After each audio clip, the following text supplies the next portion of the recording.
Hi mga kaurat! Welcome back to my channel.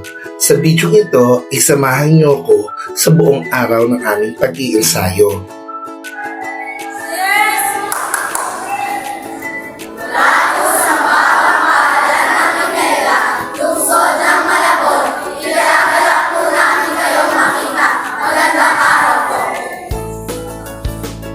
Sila naman ang mga bumubuo ng mga manlalaro mula sa mababang paaralan ng Imelda sa lungsod ng Malabon.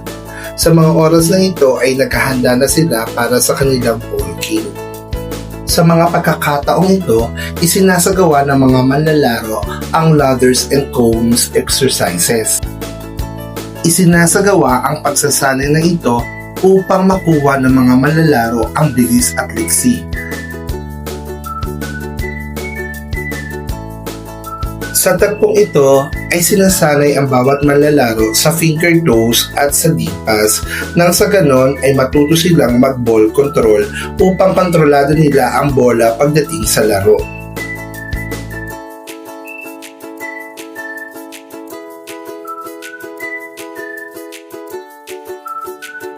Siya naman si Andrea, ang bunso sa koponan, ang pinakabatang trainees at manlalaro ng Imelda Volleyball Girls. Siya ay nasa ikalawang baitang pa lamang at nasa 8 gulang.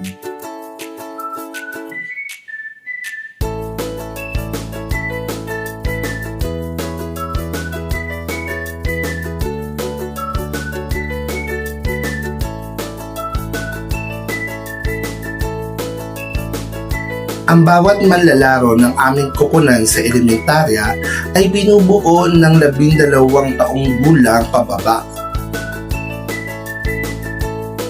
Sa mga pagkakataong ito ay inihahanda nila ang kanilang sarili sa darating nilang laban para sa panlarong pansanghay ng dibisyon ng Malabon.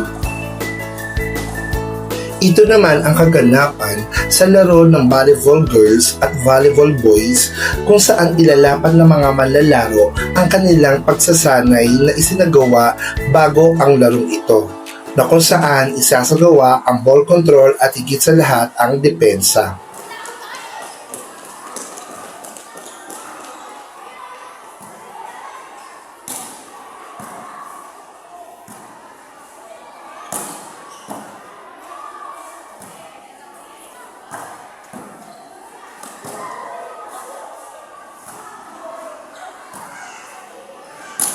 Tulad ng karamihang mga koponan, ang aming koponan ay hindi rin po perpekto at mahuhusay gaya ng iba. Kaya kung may mga pagkakamali ang bawat manlalaro, ay pakiunawa po lamang. Makalipas ang ilang oras ng aming ensayo,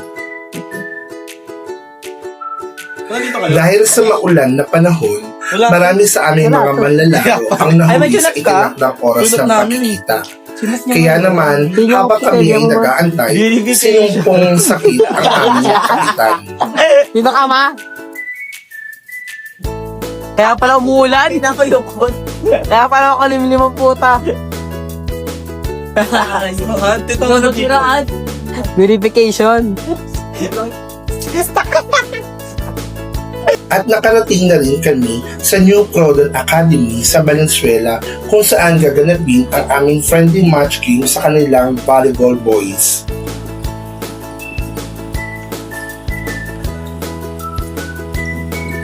Ang mga susunod na tagpo ay ilan lamang sa mga kaganapan at nangyari sa kanilang laban.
Sila ang mga coaches at tagapagsanay kung bakit malakas ang New Prodon Academy pagdating sa volleyball.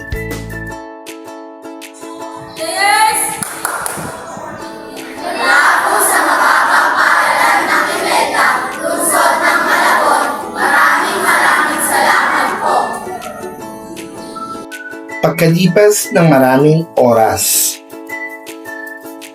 ayan, kitang-kita natin gutom na gutom ang mga warka.